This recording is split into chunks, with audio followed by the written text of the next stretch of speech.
Hello there, and welcome in to this reading. So, I'm not really sure who this is for. I just woke up a couple hours ago. Not just woke up, but I woke up and I felt like I needed to pull some cards, so I'm here at the Riverside Pavilion. Hopefully you can see these crystals are shining right now. So when I sat down, there actually wasn't much sun, but now there is a very strong sunny energy coming in from the right. You can see my hand with the shadow. I actually set up differently than I usually would.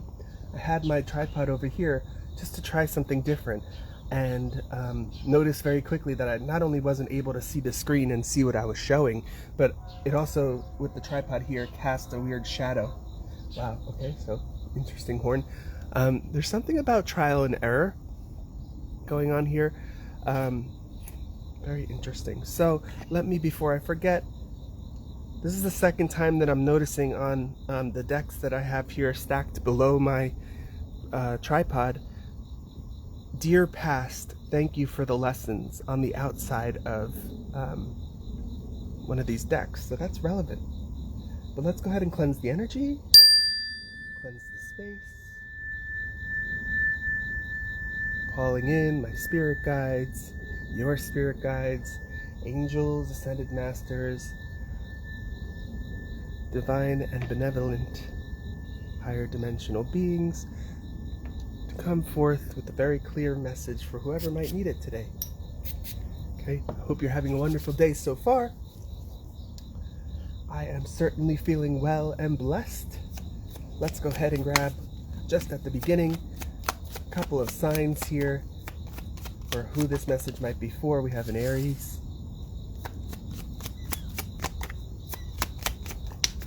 we have Libra, very strong Libra energies recently, and that one didn't flip or didn't come out, but it did sort of do a little kick flip.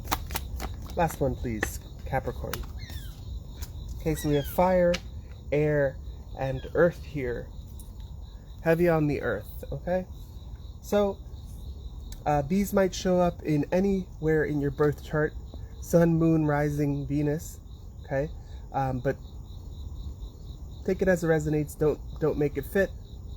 Don't force it to fit.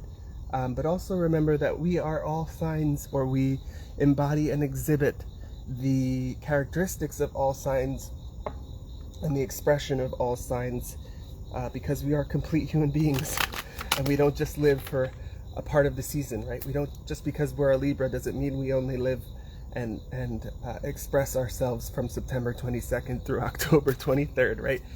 We eventually embody all signs, okay? I don't know why I'm feeling called to say that, but we're going to do the typical 3-card spread, where we're going to take a look at, and in my last message I left it kind of open, but in this message I'm feeling called to say this is for,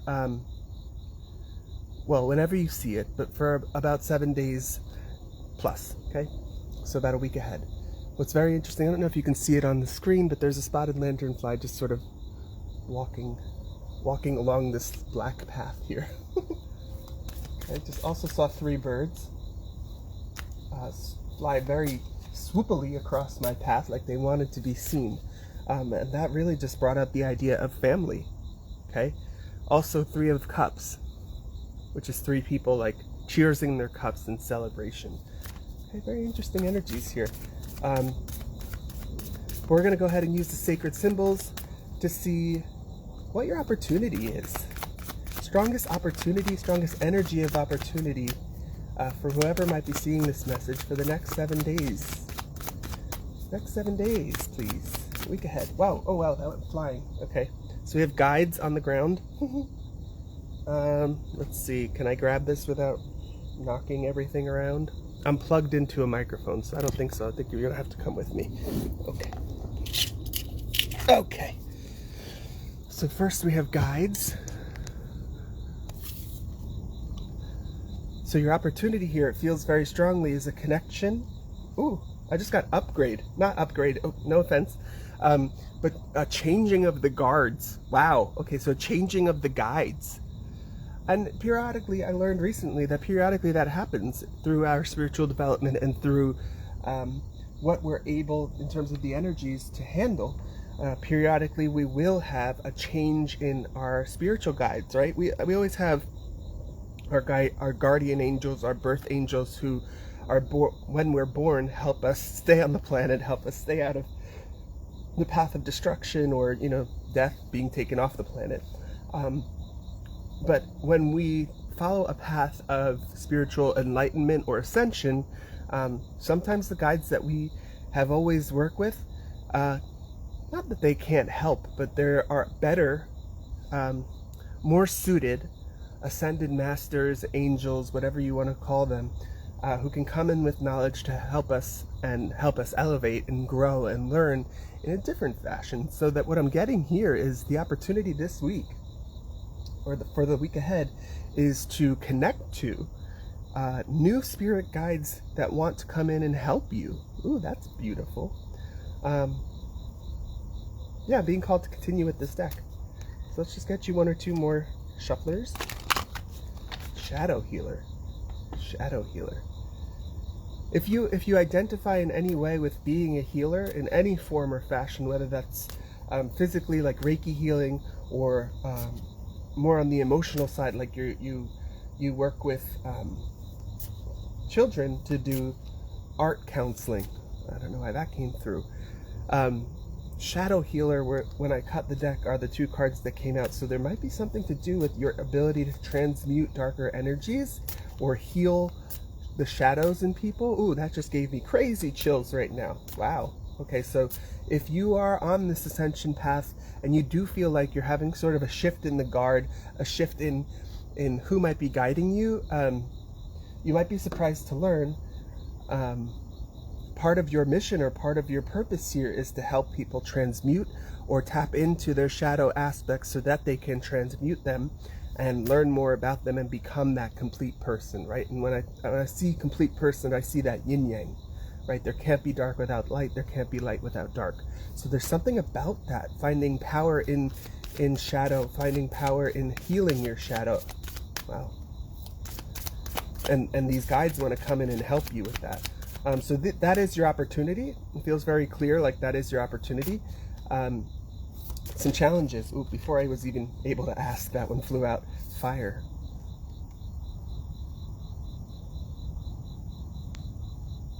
I'm noticing 727. That might be an angel number that you want to look up. Did this? No. Okay. I thought, oh, did that come out on the fire sign? No, but Aries is here. But you might be dealing with the fire sign. It might be an Aries. But what I get from this is less like a particular person might be your challenge, and more the fiery and passionate energies might be a challenge. So especially if you find yourself fighting, right? You find and not fighting like physically, but you find yourself constantly in a struggle to make headway. And so rather than being able to attract in a more receptive type of way, I'm thinking Empress energy, to attract what you need towards you, you've been in this more masculine, passionate, fiery energy where you go out and get what you want. You boldly take a stand for what you believe in. And that actually might be a challenge, or might be what's challenging this new guard, these new guides from coming in and being able to share their wisdom with you in the most effective way. Because if you're seeking wisdom and you're going after making a strong connection with your guides, you're going after searching for signs and synchronicities in the next step, sometimes that can actually blind you or put a blockage or prevent you from seeing clearly. So it's always, I mean, it's not a bad thing to have passionate and fiery energies, but with everything we want to stay balanced. And I'm noticing here we have the blue and the orange, the watery and the fiery. Finding a balance between those two. Okay, you might also have fire elements or fire signs placements heavy in your chart. Okay, so you might be, in terms of your rising and your moon signs, those might be fire, but then you might have like a Cancer sun, right? But either way, that doesn't really matter too much. I think what the message here is that, yeah, you might be overdoing it in terms of the power that you're putting out, instead of putting out the expectation and the intention to attract what you need, and allowing and sort of surrendering to the universe to bring those things towards you. Okay? Are we going to use this deck the whole time? I think we're going to use this deck the whole time. We might grab some clarifiers in the other decks, but your opportunity is to connect, right, to a new set of guides, or to a more powerful set of guides, sort of have a changing of the guard there. And that's not to say that if you are working with a specific guide, you can no longer work with them. It's more of an add-on than a complete switch, right? The challenge to that might be resistance in terms of what your expectations are. Might be resistance because you're in more of a masculine energy, going after what you want instead of allowing the universe to provide what you need because you magnetized it and you attracted it and now you are receiving it. And how can you sort of overcome that energy, overcome this fiery challenge? And so what's interesting, I don't know if you saw that bee just come into frame, but what I was about to interrupt myself and say is it might also be a fire sign energy that is working against you. And with that bee coming in right as I was thinking that, it's sort of a weird confirmation for me. Maybe their name starts with the letter B, but it feels like there might actually also be a fire sign energy working against you in this particular case. So maybe your guides are also trying to warn you of a fire sign. That's another sort of tangent and energy that I'm tapping into that I don't know that that's the right way to go, but I'm going to say it anyway. So how do we overcome this challenge, or how does the people watching this message, how do they overcome these fiery energies? And how do they allow themselves to receive this connection and this wisdom from these guides? Truth and clarity, please. Thank you. Meditate. Ha! Yeah. I couldn't have written that one out better myself. The more that you're able to come back to center, the more that you're able to become a clear channel of divine insight, of divine wisdom, of divine light, the easier it will be to have balance and maintain balance in whatever these energies are.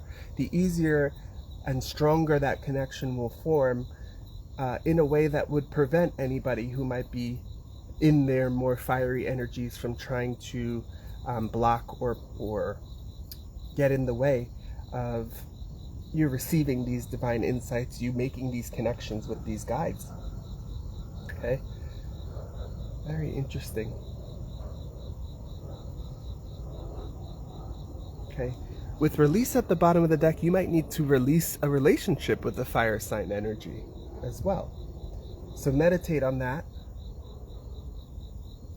If you find yourself in this position, it's what I'm saying is resonating with you out of the many stories that I've sort of touched on so far. If in particular, the idea of letting go of a fire sign energy or letting go of a relationship with a fire sign energy resonates with you, definitely meditate on the best way to do that. Definitely ask for guidance on how to do that in the most fair way. I don't know why that came out. I just understood that you might be taking on this fire sign's energy. You might be an empath in some way, or you not in some way. You might be an empath, period. And so you might be taking on some of the struggle of this fire sign energy relationship, and that's why it needs to be released. And the reason fair came out is it feels like it wouldn't be fair for whatever this relationship is. It wouldn't be fair for you to just cut them off and stop speaking to them altogether unless they did something egregious in which they deserve that sort of treatment. But you're being encouraged to meditate on the best ways to move forward. Okay. I am going to grab... Did I cleanse the space? I don't remember. I don't think I did. That's okay. We have our incense going. Called in our guides and our appropriate protection, but I will cleanse the space on the next one. Let's just grab a couple of crystals that will help us to recenter our energy, connect to our guides more deeply, and maybe balance out these fiery aspects. Rose quartz. Open your heart. Yeah, so I'm really feeling strongly to go with the idea, or go down the route of like a fire sign relationship, or somebody you are dealing with is heavy in their fire sign energy, and they might be impacting you negatively in some way. And so in order to receive, yeah, hi, hello, a little white butterfly coming through as I'm about to speak about the guides. In order to receive the messages, in order to receive the insights, you really can't be blocked off in any way, especially in your heart chakra. So with rose quartz here, it's telling me, or is a little bit of a sign for me, that says you might need to do some heart healing to repair any damage done because of this relationship, any trauma formed, and to allow yourself to open up to these higher energies, open your heart to these guides. So you might want to actually meditate with rose quartz. And what's really funny is, as you can see, I have my clear quartz here, but for some reason I felt called to bring out rose quartz to put on top of the deck. So there's a little moment for an advertisement. I do have rose quartz palms available. Most of them have asterism, which means they make stars in the sunlight, and they're just really beautiful, really well saturated from Madagascar. So if you're looking for rose quartz to meditate with, I can absolutely help you out there. But yeah, definitely heavy on the heart healing energies here. Okay, I didn't even shuffle the deck. This was just sitting at the bottom as I was talking. And with rainbow obsidian, I always say the rainbow comes from trapped gas bubbles, and obsidian is a glass formed from cooling lava, right? So this is fire in itself. The beauty of rainbow obsidian comes from those fiery energies. Yeah, so there's definitely the need to do some heart healing here. I feel like I need to take that. Okay. So 2 crystals that you can use to help you heal your heart and to help your heart open up in meditation to these guides, to receive this wisdom, to receive this healing even. Okay, interesting. So spoke a lot about guides giving you knowledge, guiding you along a path, but they might also have a hand in healing you in some way. And what I get is, in your sleep or in this meditation, there's more being done than meets the eye. Okay. I am feeling called to pull in one more card here to do our little reverse pyramid, but rather than go with the Prism Oracle, let's go ahead and grab a flower, and then let's remember to actually read from the book for the flower. Okay? So we're going to grab a card from the Botanical Oracles deck, just to close this out, close this message out. With these have some beautiful quotes on them. That was a beautiful shuffle.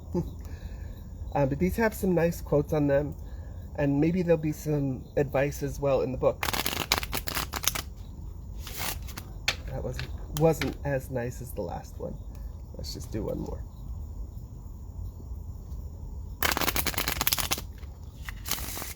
Yeah. Okay. What flowers want to come out and give their advice? Ooh.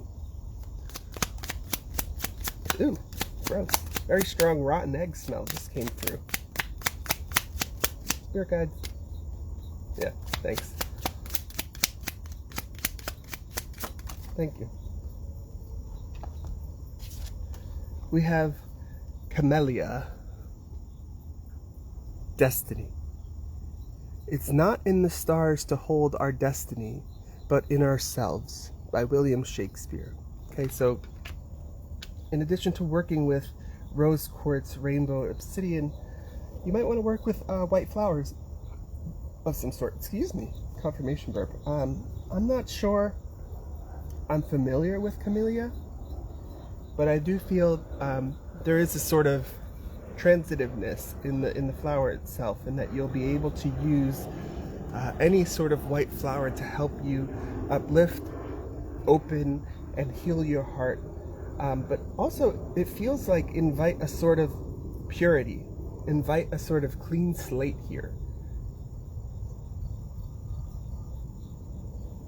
Let's read from the book.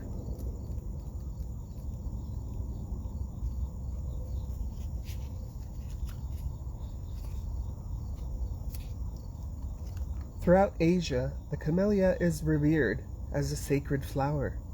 It is the national flower of China. Interesting, so you might be of Chinese origin, where it symbolizes daughters and sons. To the Japanese, it is an emblem of the divine. In Korea, it is used in wedding ceremonies to represent longevity. Camellias were imported from Asia to Victorian England for winter balls, like celebrations, and they had a special meaning for lovers. The gift of the white camellia sent the message that a sender and the recipient were destined to be together. When you look all around you, you see signs that your fate is unfolding as it should. When you direct your gaze within, see what is in your own heart, you discover your true destiny. Oh, okay. Wow, so that just put a big sort of dot on the I and cross on the T. It feels like you might be walking this spiritual path or on this ascension path, uncertain of what your purpose is or uncertain of what your destiny holds. And there's a group of guides, I don't know what group came through, maybe at least 3 guides that want to come in and guide you along that path, walk with you, accompany you, escort you. And in order to do so, you need to open your heart to the possibilities, because you might actually be dreaming too small. Your destiny and your fate might be much larger than you're ready to even, I don't want to say handle, but much larger than you're aware of. And these guides want to come in and can come in as you do your meditation, right? As you sit in that quiet space, as you come back to your center, come back to your breath, ground yourself. That's when that information can come in and they can sort of give you more clarity as to your purpose and help you to walk along the path of your destiny and your highest good. So this is a big message for somebody. Not only are you receiving more divine connection, more divine insights, but whatever or however this process ends, it's going to help you face your true north and know that you're walking your true north. Know that you're walking